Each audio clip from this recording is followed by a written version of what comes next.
Eu sou a Rebeca, responsável pelo marketing da Cat, e estamos aqui para fazer mais uma entrevista do nosso canal. Pessoal, tudo bem? Estamos aqui mais uma vez para um bate-papo e hoje a gente trouxe um convidado super especial, que é o professor Dr. Júlio Figueiredo. Então, o nosso convidado especial, ele é doutor em Física Nuclear pela Universidade de São Paulo, a USP, com especialização em computação e sistemas complexos, possui pós-graduação em gestão de negócios pelo ITA e pela ESPM. Além disso, o Dr. Júlio também já foi coordenador de programas de mestrado e doutorado em administração da ESPM e também gestor da área de parcerias de pesquisas também da ESPM. Além de tudo isso, atualmente ele é professor e pesquisador do Centro de Inovações da FGV de São Paulo e é ex-vice-presidente da Sociedade Brasileira de Dinâmicas de Sistemas. Então, professor, muito bom de ter aqui com a gente hoje. Espero que você se sinta muito bem-vindo aqui no nosso bate-papo. Eu que agradeço a oportunidade.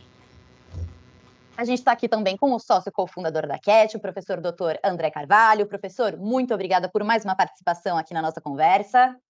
Obrigado, Rebeca. Legal estar aqui. Professor Júlio, é uma honra ter o senhor aqui conosco hoje. E hoje a gente vai conversar um pouquinho sobre os desafios e as oportunidades da difusão da informação na era digital. Então, explorando um pouquinho o papel crucial da tecnologia no processo, debatendo como a tecnologia tem influenciado a disseminação das informações, analisando os impactos das inovações tecnológicas, desafios desse cenário. Então, a gente sabe que a tecnologia tem transformado o processo de difusão de informação muito, né? E, inclusive, com consequências para toda a sociedade, né, professor Júlio? Então, para a gente começar o nosso bate-papo, como você entende que a tecnologia tem influenciado a difusão da informação nos últimos anos? Como você tem sentindo todo esse processo? Tá. Deixa eu dar um pequeno passo atrás, bem rapidinho, Rebeca, para a gente contextualizar a questão da difusão de informação, principalmente no meu campo, que é o campo da administração.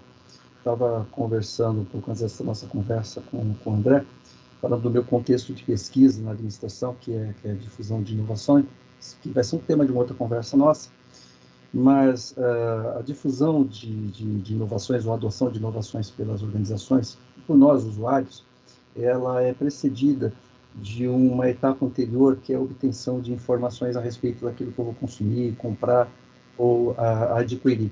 Recentemente, um outro estudante do meu doutorado, Carlos Casudar, defendeu uma tese de doutorado, onde ele mostra que existem 3 grandes ciclos, né, de difusão de informações que levam lá no futuro à adoção de uma inovação, ou à adoção de uma ideia. Tá? Não precisa ser necessariamente um produto, um tangível, mas pode ser a internalização de alguma ideia ou de algum conceito.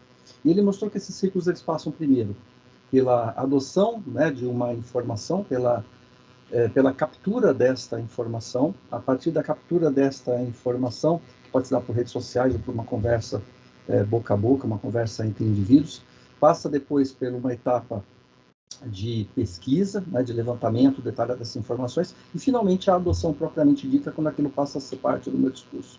Nesse processo, que envolve a adoção, né, de uma ideia, a captura de uma ideia, o levantamento das informações a respeito dessa ideia, para que finalmente eu passe a ser eu mesmo um difusor, tem um papel relevante essa difusão das informações que me levam a entender que ali há algo de importante. A teoria diz que existem 2 mecanismos que levam uma pessoa a adotar um conceito. Um deles é intrínseco a nós, né, que é a nossa capacidade de entender o quão importante aquilo é para a nossa vida, para a vida daqueles que estão ao nosso derredor, ou mesmo para a sociedade. E a partir desse entendimento particular, eu passo a adotar aquele conceito, ou aquela ideia, e passo a difundi-la.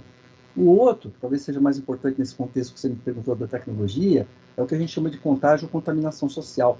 É quando eu não tenho muita certeza a respeito do valor que uma determinada informação, notícia, tem para mim, mas eu conheço pessoas que, a meu ver, podem julgar melhor do que eu se aquilo é importante ou não, e eu passo a lastrear a minha confiança na confiança que aqueles depositam naquela informação. E a partir desse momento, se alguém disse para mim que aquilo é importante, que aquilo vale a pena ser tocado em frente, aqui vai, eu passo a tocar em frente, baseado nessa confiança. E esse mecanismo é chamado mecanismo do contágio ou da contaminação social.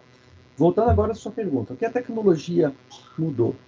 A tecnologia criou um conjunto extremamente amplo, né, de pontos de influência que geram essa capacidade de gerar conceitos novos que depois vão ser propagados.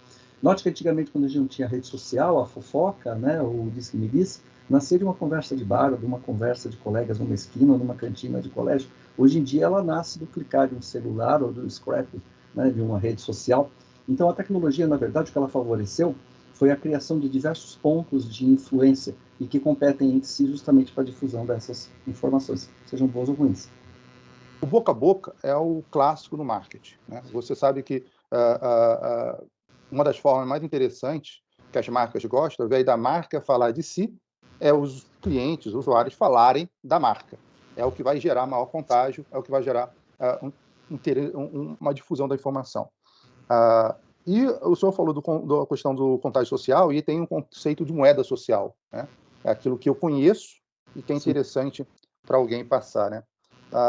Já nas redes sociais digitais, né, que nós temos, né, esse contágio social ele é muito mais pela quantidade de seguidores que alguém tem, né? E aí existem algumas teorias que dizem que quantidade de seguidores é o mais relevante, né? Quanto mais seguidores você vai ter, mais você vai contagiar as pessoas. Isso é verdade? Isso é uma verdade, vamos dizer assim, inequívoca? Se você tem 1 milhão de seguidores, então eu vou falar para essa pessoa sobre qualquer tipo de produto, essa pessoa ou serviço, essa pessoa vai divulgar na sua rede social e vai conseguir contagiar, não, claro, 1 milhão de pessoas, mas um número significativo de pessoas. Isso é uma verdade? Bom, primeiro, o contágio boca a boca, esse contágio social, essa contaminação social, ela é importante mesmo. E ela, no final do ciclo de difusão, né, de uma ideia ou de uma informação, ela tem um papel extremamente relevante.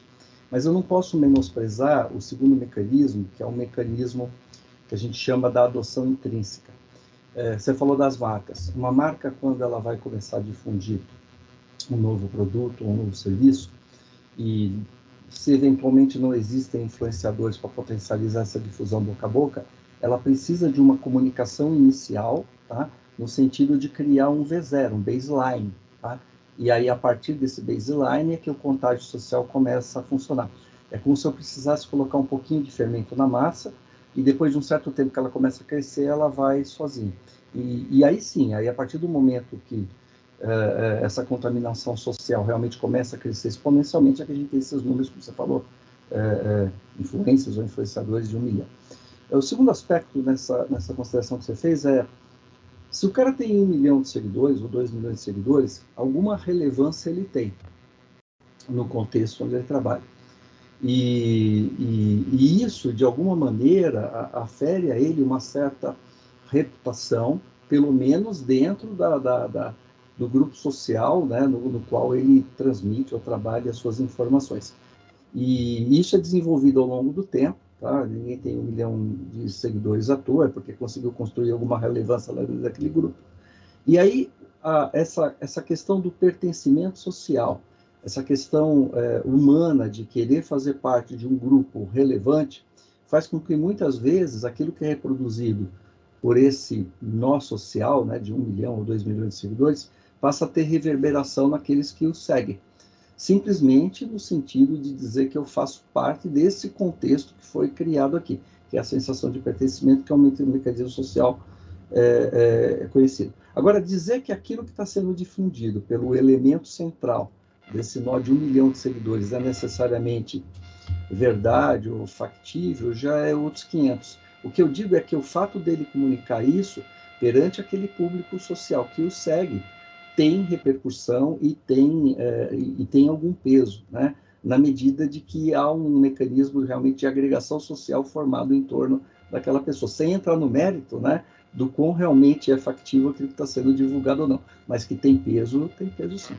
Na verdade, eu pavimentei aqui para uma pergunta, é um assunto que nós conversamos bastante, que é quando você está dentro de um grupo, né? Vamos supor, você é um seguidor, você tem um grupo de pessoas que seguem você, né? Que você consegue, mas esse grupo pode ser diverso, né? Vamos supor, se você é uma cantora, um ator, você tem pessoas que estão seguindo você, mas que têm interesses diversos, né? Podem gostar uns gostam de futebol, outros de basquete, outros de vôlei e assim vai. Quando você tem um grupo que ele te segue e eles têm um interesse mais próximo, similar, ou seja, vamos dar o exemplo que você é um jogador de futebol e todos seguem você porque gostam de futebol e apreciam a sua forma de jogar futebol. Então, dentro, né, você tem algo que é semelhante, igual a todos eles, né? E aí cria o que se pode dizer, né, que é uma homofilia, né? Você tem algo que atrai no mesmo assunto. Aí, nesse ponto, se ele falar sobre futebol, a chance de se propagar é muito grande, inclusive sobre os outros elementos. Sim. É verdade isso. Esse cenário é um cenário mais fácil para se propagar informações. Sim, aliás, é o elemento de formação dessa coesão, né, desse núcleo de coesão em torno do influenciador. Sempre existe um contexto, um tema ou uma abordagem que cria esse contexto homofílico em torno dele, né, que faz com que as pessoas se associem em torno homofílico, né, em torno dessa ideia. E sempre muito segmentado, né? É claro que existe sempre uma linha dorsal, tá? E em torno dessa linha dorsal existem nuances. Tanto que você consegue encontrar dentro dessa estrutura de rede social, você que já trabalhou com esse mapeamento, microsegmentos ou microclusters lá com interesses específicos. No caso de um cantor, alguém pode estar interessado particularmente no tipo de moda que ele recomenda, outro grupo pode estar interessado no tipo de festa que ele participa, outro grupo pode estar interessado no tipo de música que produz. Mas notem que o elemento central é sempre um contexto, né, de vida daquele indivíduo ou daquele artista. São pessoas que, de uma maneira ou de outra, coadunam de um certo interesse, né, com a vida daquele artista. Isso é verdade, sim. E quando você tem esses grupos com essas ideias, né, mais extravagantes, né, nós que somos mais antigos, né, professor? Lá no nosso tempo, nosso acesso era livro, né? Nós tínhamos, hoje essa garotada já não gosta tanto de ler livro, né? Mas lá, eu gosto muito de citar, né? Na minha época, quando eu era mais jovem, tinha Eric von Däniken, Era os Deuses Astronautas, né? Então, tinha aquele livro mais extravagante, né? Mas nem todo mundo conseguia ler esse livro. Hoje, a internet propiciou unir essas pessoas. E essas ideias extravagantes, elas teriam um contágio, uma força de contágio maior do que ideias mais simples, vou ser mais direto. Um Eric von Däniken escrevendo hoje, escrevendo não, mas fazendo um post sobre Era os Deuses Astronautas, conseguiria atrair mais pessoas, porque ele conseguiria achar pessoas numa população maior, né? Porque a população da internet ela é maior do que as pessoas que tinham acesso antigamente, no boca a boca, você tinha que ter acesso direto às pessoas. É uma palestra, é um clube de cartas, é alguma coisa. Depois vieram as BBS, mas ainda era muito, muito restrito o grupo. Hoje tem uma população que é o mundo. Então você publica algo e se essa ideia é extravagante, ela consegue atrair mais pessoas. Isso é uma verdade? Ideias mais extravagantes, elas têm uma força de contágio maior ou não? Isso está errado? Eu não sei se ideias extravagantes, mas boas ideias e bons conceitos e boas histórias nunca morrem, tá? Qualquer boa história, qualquer bom conceito, qualquer boa ideia acaba invariavelmente quebrando barreiras, seja elas em que meio for. O que muda, eu acho talvez um pouquinho, não é a forma, mas é o meio, é por onde a gente vai propagar. Boa parte você falou aí de grupos de carta, sei lá, a gente pode nem tão longe assim, chegar no rádio, na TV, bom, se bem que naquela época onde a gente tinha os grupos de carta, eram os meios disponíveis. Hoje a gente tem outros meios disponíveis, né, para dar acesso a essa informação. Mas em contrapartida, agora a gente tem uma profusão extremamente grande de ideias. Às vezes a ideia é tremendamente boa, é uma agulha de ouro, mas ela está presa ou perdida, né, num monte de outras agulhas. O mais difícil é achar. E é por isso que essas ferramentas novas de IA, né, os LLMs, né, os modelos de linguagem amplos, né, tipo, como o ChatGPT, fazem tanto sucesso, porque de alguma maneira eles nos ajudam a achar algumas agulhas no palheiro, mas boas ideias sempre vão ter recepção, tá? A questão é só saber adequar qual é o meio apropriado para fazer elas chegarem às pessoas. Professor, a gente sabe que as redes sociais, elas de fato têm uma influência muito grande na disseminação de informações, né? Mas também, além desse mundo super amplo, maravilhoso, cheio de oportunidades que a tecnologia de fato abre, ela também traz alguns riscos, né? Ela também traz alguns problemas. Como você acha que a gente, nesse momento, principalmente, por exemplo, que agora a gente está com o ChatGPT, a gente está com inovações e tecnologias muito rápidas, né? Tudo é muito rápido, a disseminação de informações é muito rápida, o boca a boca é muito rápido, uma notícia, mesmo que falsa, ela toma uma proporção muito grande, muito rápido.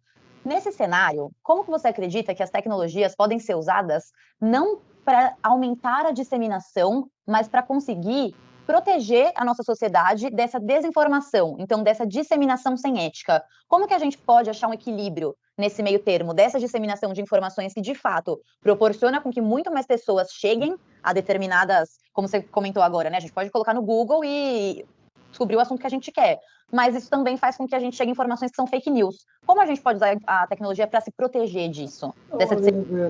Antes da tecnologia, acho que é uma questão realmente eu brinco ela que eu chamo de desconfiança intrínseca. Eu parto do princípio de que qualquer coisa que eu obtive de informação na internet é falsa, né? É o primeiro. E depois eu vou descobrindo que realmente pode ter uma vertente, um aspecto dela que é verdadeiro, mas eu nunca parto do princípio que ela é, em essência, verdadeira. Justamente por esse caráter multifacetado. E é curioso que a desinformação, que não é um termo novo, não é uma coisa nova na sociedade humana, ela exponenciou com essa capacidade facilitada de acesso à informação. E, normalmente, quem quer gerar desinformação possui mecanismos, né, de escalonamento exponencial para robôs, para difundir isso. Então, é curioso que ela acaba, às vezes, muitas vezes, se tornando até mais evidente do que o fato, ou a informação factual em si, né? E aí uma versão acaba ganhando proporções. E é justamente uma cultura de não verificar e de querer... É curioso esses mecanismos sociais de pertencimento e de exposição, né?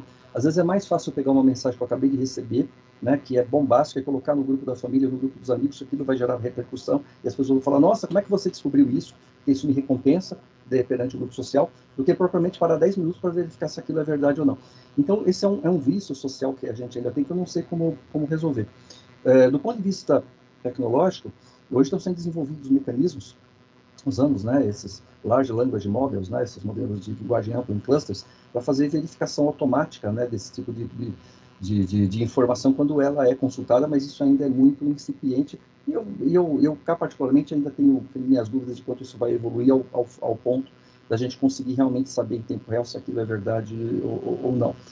Se discute grupos de moderação online, mas eu não sou muito adepto de grupos de moderação, porque mesmo grupos de moderação têm interesses, e a partir do momento que eu modero alguma coisa sobre o interesse de um grupo, aí automaticamente já é um viés, e o que eu acredito realmente é no mudar, né, da visão da sociedade em relação ao uso da tecnologia, de implantar o que eu chamo de desconfiança intrínseca.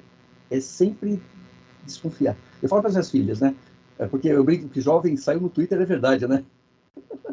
E eu digo Exato, para ela, exato. não, a ideia é, saiu é mentira, depois você pode descobrir que é verdade. Mas a princípio, mas olha que curioso, e aí ela fala, mas até eu verificar isso, pai, já passou o hype. Né? Então você vê que é muito mais importante aproveitar o hype para gerar exposição, mesmo tomando o risco depois de ser falso, e todo mundo ri de você, do que primeiro verificar. Então tem que haver uma mudança de mindset na sociedade. E do ponto de vista tecnológico, é tentar esperar um pouquinho que esses modelos modernos de IA, né, esses modelos principalmente de modelos amplos de linguagem em rede, possam criar mecanismos de autoverificação, inclusive quando você googar para aquele, ou buscar uma informação no buscador, ele possa pelo menos te dar um rating, né, de, sei lá, certeza ou de quão factual é aquilo lá. Mas ainda estamos esperando para ver. Então, no final, a gente precisa realmente sempre estar com esse pé atrás, né? Independente de ser o chat GPT que está te trazendo. O problema não você são precisa... as máquinas, Rebeca, o problema são as pessoas. Exatamente. E você sabe que isso é uma coisa que a gente conversa muito aqui no nosso canal, que existia aquela ideia de que a tecnologia vai tirar todos os empregos, né? E aí, na verdade, não. A gente vai precisar de pessoas extremamente qualificadas, mas isso também traz um outro risco, né? Porque a gente vai ter que acreditar em uma ou outra pessoa muito qualificada que vai trazer para a gente uma verdade, né? Então, realmente, esse mindset da gente sempre falar, não, será que essa informação é verdadeira? Deixa eu ver a fonte, deixa eu ver de onde isso veio, né? Legal, professor. Prazer enorme te receber aqui no nosso canal. A gente estava esperando ansioso por esse encontro. Então, muitíssimo obrigada e a gente te espera com certeza para um próximo bate-papo. Com certeza, estou à disposição. Eu que agradeço a oportunidade. Muito bom rever o André, bom conhecê-lo e espero os seus também pelo próximo papo. Maravilha. Professor André, muito obrigada também por mais uma participação. Obrigado, Rebeca. E como falei, né, foi um dia especial hoje, era um bate-papo que já estava ansioso para acontecer. O professor Júlio foi meu orientador no doutorado. Tivemos discussões muito boas e falamos sobre isso, difusão, de inovação, de informação. E vamos voltar a conversar. Nós vamos voltar a conversar sobre algo que foi quando eu conheci o professor Júlio, numa aula, né, eu ainda estava fazendo mestrado ainda, né, numa turma que só tinha doutorandos, né, eu era o único mestrando, e a aula era sobre difusão de inovação. E esse novo papo nosso nós vamos ter. Logo, logo vamos continuar essa conversa. Gostou do nosso bate-papo? Então já se inscreve no nosso canal, liga aqui o sininho para não perder nenhum vídeo novo e segue a Cat em todas as redes sociais, que a gente sempre falando sobre inovação, tecnologia, ciência de dados e trazendo um convidado especial aqui.